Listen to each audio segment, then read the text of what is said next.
Assalamualaikum warahmatullahi wabarakatuh. Perkenalkan, nama saya Retno Sri Wahyuni dari IAIN Batu Sangkar dengan jurusan Tadris Kimia semester 1. Baik, untuk video kali ini kita akan membahas mengenai larutan. Nah, kalau kita membahas tentang larutan, pasti hal pertama yang kita pikirkan adalah campuran. Nah, di sini larutan itu adalah campuran homogen antara dua zat atau lebih, di mana campuran homogen ini adalah campuran yang tidak akan terlihat perbedaannya, berbeda dengan campuran heterogen yang mana perbedaannya itu terlihat seperti kalau campuran heterogen itu contohnya air ditambahkan dengan pasir, maka air akan nampak di atas dan pasir akan nampak di bawah. Nah, kalau campuran homogen itu contohnya itu seperti air dan gula, apabila dilarutkan maka tidak akan terlihat perbedaannya. Nah, kalau kita berbicara tentang larutan, tentu kita harus mengetahui komponen-komponen dari larutan. Komponen dari larutan itu ada dua. Yang pertama yaitu pelarut dan zat terlarut. Zat pelarut itu adalah komponen yang jumlahnya lebih banyak dibandingkan zat terlarut.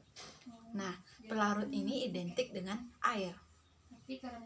Nah, zat terlarut ini adalah komponen yang jumlahnya lebih sedikit dibandingkan zat pelarut.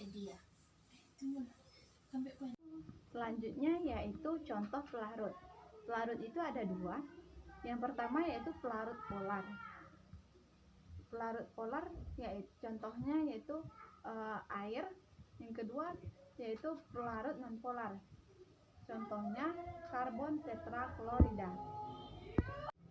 Selanjutnya yaitu ikatan hidrogen. Ikatan hidrogen adalah ikatan yang terjadi antara atom H dengan atom yang sangat elektronegatif seperti O, N, dan F. Selanjutnya yaitu prinsip umum kelarutan. Prinsip umum kelarutan ini biasa dikenal dengan asas like dissolves like, yaitu senyawa polar akan larut dalam pelarut polar dan senyawa nonpolar akan larut dalam pelarut nonpolar, di mana pelarut polar yaitu ada air dan pelarut nonpolar biasanya yaitu karbon tetraklorida. Selanjutnya yaitu faktor yang mempercepat pelarutan. Yang pertama yaitu ukuran partikel zat terlarut, yang kedua yaitu suhu, yang ketiga yaitu pengadukan. Yang selanjutnya ada jenis larutan berdasarkan daya hantar listrik. Jenis larutan ini ada dua, yaitu larutan elektrolit dan larutan non-elektrolit, di mana larutan elektrolit itu dapat menghantarkan listrik dan larutan non-elektrolit tidak dapat menghantarkan listrik.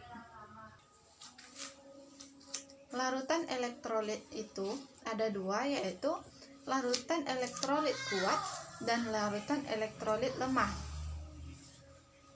Ciri-ciri dari larutan elektrolit kuat itu yaitu dia itu akan menghasilkan cahaya yang terang atau cahaya lampu yang terang, gelembung yang banyak, dan nilai alfanya 1.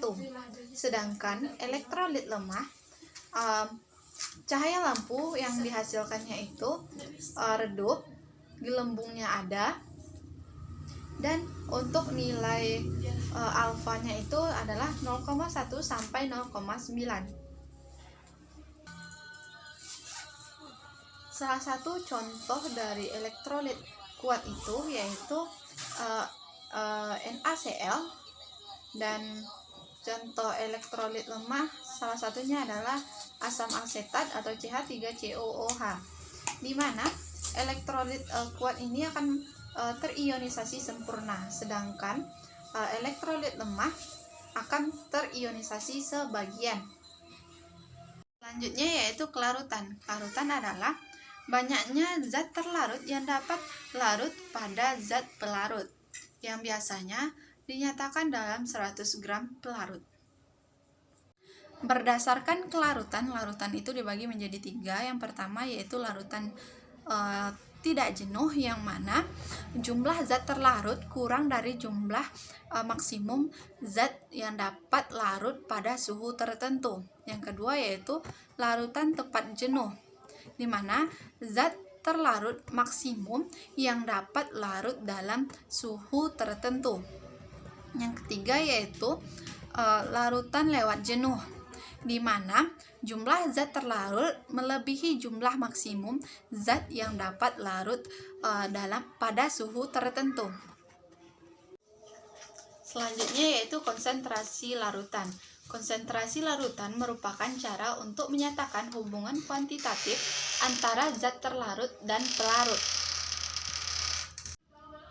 Nah, konsentrasi larutan juga dapat diartikan sebagai besaran yang menunjukkan kepekatan suatu larutan melalui perbandingan antara pelarut dan zat larut. Nah, untuk konsentrasi larutan kita dapat menggunakan rumus-rumus, diantaranya yang pertama yaitu persen massa. Nah, persen massa untuk kelarutan yaitu yang rumus pertama yaitu yang untuk zat terlarut, rumusnya yaitu massa zat terlarut dibagi dengan massa larutan lalu dikali 100%.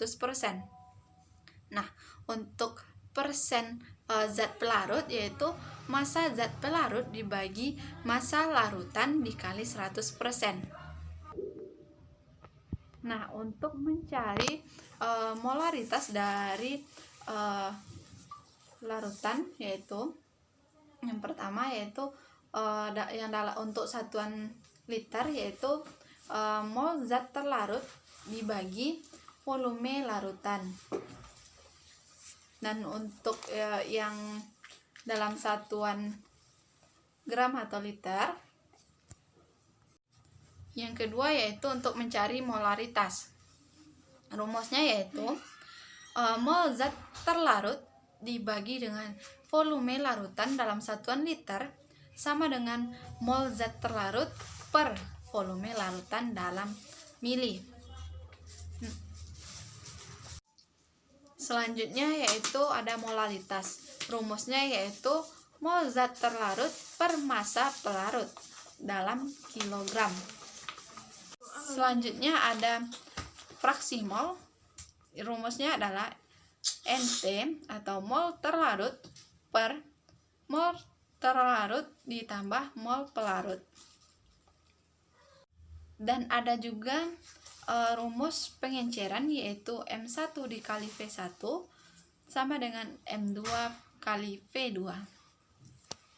Nah, sekian penyampaian materi tentang larutan pada hari ini.